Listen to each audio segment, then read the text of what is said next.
Om Shanti. Good morning. आज प्यारे बाबा के मधुर महावाक्य सुनते हैं। आज की मुरली है 13 जून 2025 के आज के महावाक्य। आज के महावाक्यों का सार है, प्यारे बाबा बोले, मीठे बच्चे, इस बेहद के खेल में तुम आत्मा रूपी एक्टर पाठधारी हो। तुम्हारा निवास स्थान है स्वीट साइलेंस होम, जहां अब जाना है। बाबा ने प्रश्न पूछा है, जो ड्रामा के खेल को यथार्थ रीति जानते हैं, उनके मुख से कौन से शब्द नहीं निकल सकते हैं? उत्तर है, यह ऐसा नहीं होता था तो ऐसे होता, यह होना नहीं चाहिए। ऐसे शब्द ड्रामा के खेल को जानने वाले नहीं कहेंगे। तुम बच्चे जानते हो, यह ड्रामा का खेल जो मिसल फिरता रहता है। जो कुछ होता है सब ड्रामा में नूंद है, कोई फिक्र की बात नहीं। ओम शांति। बाप जब अपना परिचय बच्चों को देते हैं तो बच्चों को अपना परिचय भी मिल जाता है। सब बच्चे बहुत समय देह अभिमानी होकर रहते हैं। देही अभिमानी हो तो बाप का यथार्थ परिचय हो, परंतु ड्रामा में ऐसे है नहीं। भल कहते भी हैं गॉड फादर है, भगवान रचता है, परंतु जानते नहीं है। शिवलिंग का चित्र भी है, परंतु इतना बड़ा तो वह है नहीं। यथार्थ रीति न जानने के कारण बाप को भूल जाते हैं। बाप भी है रचता, जरूर रचेंगे भी नई दुनिया, तो जरूर हम बच्चों को नई दुनिया की राजधानी का वर्षा होना चाहिए। स्वर्ग का नाम भी भारत में मशहूर है, परंतु समझते कुछ भी नहीं। कहते हैं फलाना मरा, स्वर्ग पधारा। अब ऐसे कभी होता है क्या? अभी तुम समझते हो हम सब तुच्छ बुद्धि थे। नंबरवार तो कहेंगे ना, मुख्य के लिए ही समझानी है कि मैं इनमें आता हूँ, बहुत जन्मों वाले अंतिम शरीर में। यह है नंबर 1। बच्चे समझते हैं, अभी हम उनके बच्चे ब्राह्मण बन गए। यह सब है समझ की बातें। बाप इतने समय से समझाते ही रहते हैं, नहीं तो सेकंड की बात है बाप को पहचानना। बाप कहते हैं मुझे याद करेंगे तो तुम्हारे भी कर्म विनाश होंगे। निश्चय हो गया, फिर कोई भी बात में प्रश्न आदि उठ नहीं सकता। बाप ने समझाया है, तुम पावन थे जब शांति धाम में थे। यह बातें भी तुम ही बाप द्वारा सुनते हो, दूसरा कोई सुना ना सके। तुम जानते हो हम आत्माएं कहाँ की रहवासी हैं। जैसे नाटक के एक्टर्स कहेंगे हम यहाँ के रहवासी हैं, कपड़ा बदलकर स्टेज पर आ जाएंगे। अभी तुम समझते हो हम यहाँ के रहवासी नहीं हैं, यह एक नाटकशाला है। यह अभी बुद्धि में आया है कि हम मूल वतन के निवासी हैं। पहले नहीं जानते थे, अभी बुद्धि में आया, जिसको स्वीट साइलेंस होम कहा जाता है। इसके लिए ही सब चाहते हैं, क्योंकि आत्मा दुखी है ना, तो कहते हैं हम कैसे वापस घर जाएं। घर का पता ना होने के कारण भटकते हैं। अभी तुम भटकने से छूटे। बच्चों को मालूम पड़ गया है अभी तुमको सचमुच घर जाना है। अहम आत्मा कितनी छोटी बिंदी है। यह भी वंडर है जिसको कुदरत कहा जाता है। इतनी छोटी बिंदी में इतना पार्ट भरा हुआ है। परम पिता परमात्मा कैसे पार्ट बजाते हैं यह भी तुम जान गए हो। सबसे मुख्य पार्टधारी वह है। करण करावनहार है ना। तुम मीठे मीठे बच्चों को यह अभी समझ में आया है कि हम आत्माएं शांति धाम से आती हैं। आत्माएं कोई नई थोड़ी निकलती हैं जो शरीर में प्रवेश करती हैं। नहीं, आत्माएं सभी स्वीट होम में रहती हैं। वहाँ से आती हैं पार्ट बजाने। सभी को पार्ट बजाना है। यह खेल है। यह सूर्य, चांद, स्टार्स आदि क्या हैं? यह सब हैं बत्तियाँ जिसमें रात और दिन का खेल चलता है। कई कहते हैं सूर्य देवताय नमः, चंद्रमा देवताय नमः, परंतु वास्तव में यह कोई देवताएं नहीं हैं। इस खेल का किसको मालूम नहीं है। सूर्य चांद को भी देवता कह देते हैं।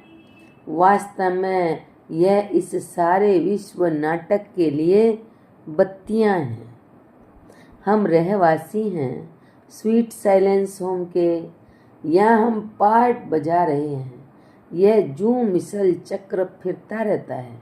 जो कुछ होता है ड्रामा में नूंद है। ऐसे नहीं कहना चाहिए कि ऐसे नहीं होता था तो ऐसे होता। यह तो ड्रामा है ना। मिसला जैसे तुम्हारी माँ थी। ख्याल में तो नहीं था ना कि चली जाएगी। अच्छा शरीर छोड़ दिया। ड्रामा। अब अपना नया पार्ट बजा रही है। फिक्र की कोई बात नहीं। यहाँ तुम सब बच्चों की बुद्धि में हैं। हम एक्टर्स हैं। यह हार और जीत का खेल है। यह हार और जीत का खेल माया पर आधारित है। माया से हारे हार है और माया से जीते जीत है। ये गाते तो सब हैं परंतु बुद्धि में ज्ञान जरा भी नहीं है। तुम जानते हो माया क्या चीज है? ये तो रावण है जिसको ही माया कहा जाता है। धन को संपत्ति कहा जाता है। धन को माया नहीं कहेंगे। मनुष्य समझते हैं इनके पास बहुत धन है तो कह देते माया का नशा है। लेकिन माया का नशा होता है क्या? माया का तो हम जीतने की कोशिश करते हैं। तो इसमें कोई भी बात में संशय नहीं उठना चाहिए। कच्ची अवस्था होने के कारण ही संशय उठता है।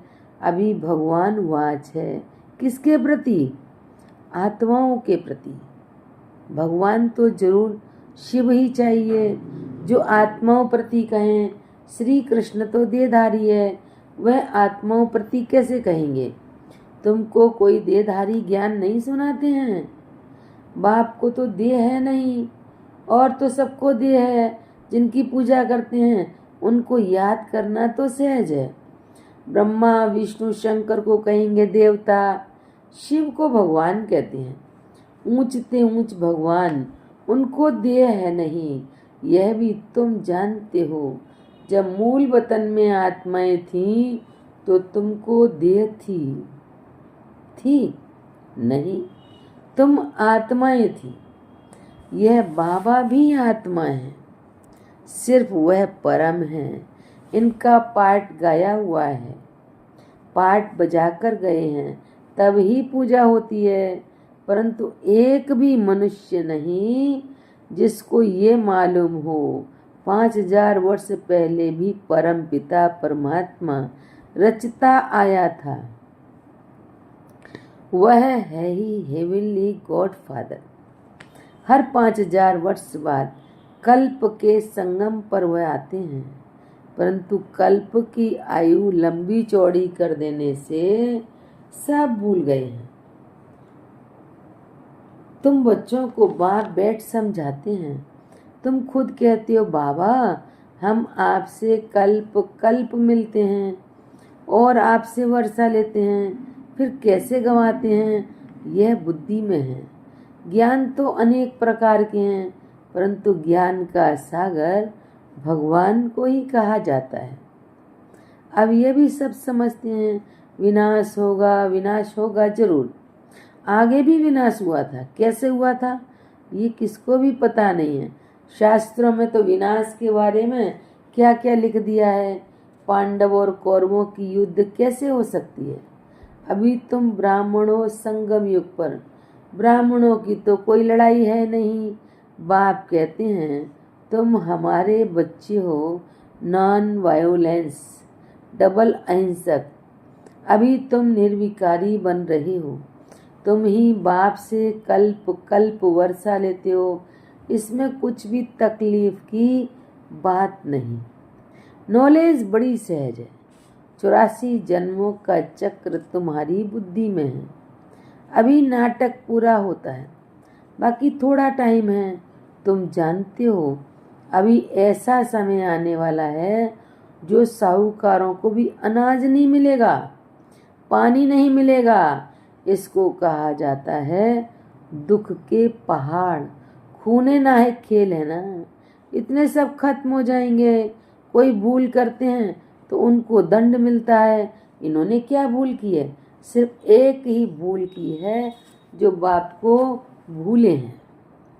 तुम तो बाप से राजा ही ले रहे हो। बाकी तो मनुष्य तो समझते हैं कि मरे। महाभारत लड़ाई थोड़ी भी शुरू हुई तो मर जाएंगे। तुम तो जीते हो ना। तुम ट्रांसफर होकर अमरलोक में जाते हो इस पढ़ाई की ताकत से। पढ़ाई को सोर्स ऑफ इनकम कहा जाता है। शास्त्रों की भी पढ़ाई है, उससे भी इनकम होती है, परंतु वह पढ़ाई है भक्ति की। अब बाप कहते हैं मैं तुमको इन लक्ष्मी नारायण जैसा बनाता हूँ। तुम अभी स्वच्छ बुद्धि बनते हो। तुम जानते हो हम ऊंचते ऊंच बनते हैं, फिर पुनर्जन्म लेते लेते नीचे उतरते हैं। नए से पुराना होता है। सीढ़ी जरूर उतरनी पड़े ना। अभी सृष्टि की भी उतरती कला है। चढ़ती कला थी तो इन देवताओं का राज्य था, स्वर्ग था। अभी नरक है।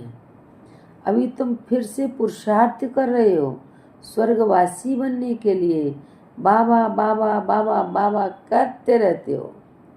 ओ गॉड फादर कह पुकारते हैं, परंतु ये थोड़ी समझते हैं कि वह आत्माओं का बाप ऊंचते ऊंच है। हम उनके बच्चे फिर दुखी क्यों? अभी तुम समझते हो दुखी भी होना ही है। यह दुख और सुख का खेल है ना। जीत में सुख है, हार में दुख है। बाप ने राज्य दिया, रावण ने छीन लिया। अभी तुम बच्चों की बुद्धि में है। बाप से हमको स्वर्ग का वर्षा मिलता रहता है। बाप आया हुआ है। अभी सिर्फ बाप को याद करना है तो पाप कट जाएं। जन्म जन्मांतर का सिर पर बोझा है, यह भी तुम जानते हो। तुम कोई बहुत दुखी नहीं होते हो जैसे दुनिया दुखी होती है। कुछ सुख भी है, आटे में नमक, जिसको काग विष्टा समान सुख कहा जाता है। तुम जानते हो सर्व का सदगति दाता एक ही बाप है। जगत का गुरु भी एक ठहरा। वानप्रस्थ में गुरु किया जाता है। अभी तो छोटे को भी गुरु करा देते हैं। अगर मर जाएं तो सदगति को पाएंगे। बाप कहते वास्तव में किसको भी गुरु नहीं कह सकते हैं। गुरु वह जो सदगति दे। सदगति दाता तो एक ही है।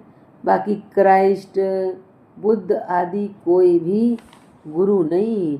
वे आते हैं तो सबको सदगति मिलती है क्या? क्राइस्ट आया, उनके पीछे सब आने लगे। जो भी उस धर्म के थे, फिर उनको गुरु कैसे कहेंगे, जबकि ले आने के लिए निमित्त बने हैं। पतित पावन एक बाप को ही कहते हैं। वह सबको वापस ले जाने वाला है, स्थापना भी करते हैं। सिर्फ सबको ले जाएं तो प्रलय हो जाए, प्रलय तो होती नहीं। सर्वशास्त्रमयी श्रोमणी श्रीमद् भगवत गीता गाई हुई है। गायन है, यदा यदा हि धर्मस्य। भारत में ही बाप आते हैं। स्वर्ग की बादशाही देने वाला बाप है, उनको भी सर्वव्यापी कह देते हैं। अभी तुम बच्चों को खुशी है कि नई दुनिया में सारे विश्व पर एक हमारा ही राज्य होगा। उस राज्य को कोई छीन नहीं सकता। यहाँ तो टुकड़े टुकड़े पर आपस में कितना लड़ते रहते हैं। तुमको तो मजा है, खग्गियाँ मारनी है। कल्प कल्प बाप से हम वर्षा लेते हैं तो कितनी खुशी होनी चाहिए। बाप कहते हैं मुझे याद करो, फिर भी भूल जाते हैं। कहते हैं बाबा योग टूट जाता है। बाबा ने कहा योग अक्षर निकाल दो, वह तो शास्त्रों का अक्षर है। बाप कहते हैं मुझे याद करो। बड़ा सहज शब्द बाबा ने दिया कि मुझे याद करो। योग भक्ति मार्ग का अक्षर है। बाप से बादशाही मिलती है स्वर्ग की। उनको तुम याद नहीं करेंगे तो विक्रम विनाश कैसे होंगे, राजाई कैसे मिलेगी। याद नहीं करेंगे तो पद भी कम हो पड़ेगा, सजा भी खाएंगे। ये भी अक्ल नहीं है, कितने बेसमझ बन पड़े हैं। मैं कल्प कल्प तुमको कहता हूँ माम एकम याद करो, जीते जी इस दुनिया से मर जाओ। बाप की याद से तुम्हारे विक्रम विनाश होंगे और तुम विजय माला का दाना बन जाएंगे। कितना सहज है। ऊँचते ऊँच शिव बाबा और ब्रह्मा दोनों हाईएस्ट हैं। वो पारलौकिक और यह अलौकिक। बिल्कुल साधारण टीचर है। वह टीचर्स फिर भी सजा देते हैं, ये तो पुचकार देते हैं। कहते हैं मीठे बच्चे, बाप को याद करो, सतो प्रधान बनना है। पतित पावन एक ही बाप है, गुरु भी वही ठहरा और कोई गुरु हो ना सके। कहते हैं बुद्ध पार निर्वाण गया, ये सब गपोड़ा है, एक भी वापस न जा सके। ड्रामा में सबका पार्ट है। कितनी विशाल बुद्धि और खुशी होनी चाहिए। ऊपर से लेकर सारा ज्ञान बुद्धि में है। ब्राह्मण ही ज्ञान उठाते हैं, ना शूद्रों में ना देवताओं में ये ज्ञान है। अब समझने वाला समझे, जो ना समझे उनका मौत है। पद भी कम हो जाएगा। स्कूल में भी नहीं पढ़ते हैं तो पद कम हो जाता है। बाबा अल्फ बाबा बेबादशाही। हम फिर से अपनी राजधानी में जा रहे हैं। ये पुरानी दुनिया खत्म हो जाएगी। अच्छा मीठे मीठे सिक्की लदे बच्चों प्रति माता पिता बाप दादा का याद प्यार और गुड मॉर्निंग। रूहानी बाप की रूहानी बच्चों को नमस्ते। हम रूहानी बच्चों की रूहानी बाप दादा को नमस्ते नमस्ते नमस्ते। शुक्रिया बाबा, शुक्रिया। धारणा के लिए मुख्य सार है। पहली पॉइंट, बाप हमें ऐसे नए विश्व की राजाई देते हैं जिसे कोई भी छीन नहीं सकता। इस खुशी में खग्गियाँ मारनी है। दूसरी पॉइंट, विजय माला का दाना बनने के लिए जीते जी इस पुरानी दुनिया से मरना है। बाप की याद से विकर्म विनाश करने हैं। वरदान, अपनी पावरफुल स्टेज द्वारा सर्व की शुभकामनाओं को पूर्ण करने वाले महादानी भव। व्याख्या है, पीछे आने वाली आत्माएं थोड़े में राजी होंगी, क्योंकि उनका पार्ट ही कणा दाना लेने का है। तो ऐसी आत्माओं को उनकी भावना का फल प्राप्त हो, कोई भी वंचित ना रहे, इसके लिए अभी से अपने में सर्व शक्तियाँ जमा करो। जब आप अपनी संपूर्ण पावरफुल महादानी स्टेज पर स्थित होंगे तो किसी भी आत्मा को अपने सहयोग से महादान देने के कर्तव्य के आधार से शुभ भावना का स्विच ऑन करते ही नज़र से निहाल कर देंगे। आज बाबा ने स्लोगन दिया है, सदा ईश्वरीय मर्यादाओं पर चलते रहो तो मर्यादा पुरुषोत्तम बन जाएंगे। अव्यक्त इशारे, आत्मिक स्थिति में रहने का अभ्यास करो, अंतर्मुखी बनो। जब सेवा की स्टेज पर जाते हो तो यह अनुभव होना चाहिए कि यह आत्माएं बहुत समय के अंतर्मुखता की रूहानियत की गुफा से निकलकर सेवा के लिए आई हैं। तपस्वी रूप दिखाई दे, बेहद के वैराग्य की रेखाएं सूरत से दिखाई दें। जितनी अति रुहाव उतना ही अति रहम। ऐसी सर्विस का अभी समय है। अच्छा, ओम शांति, ओम शांति।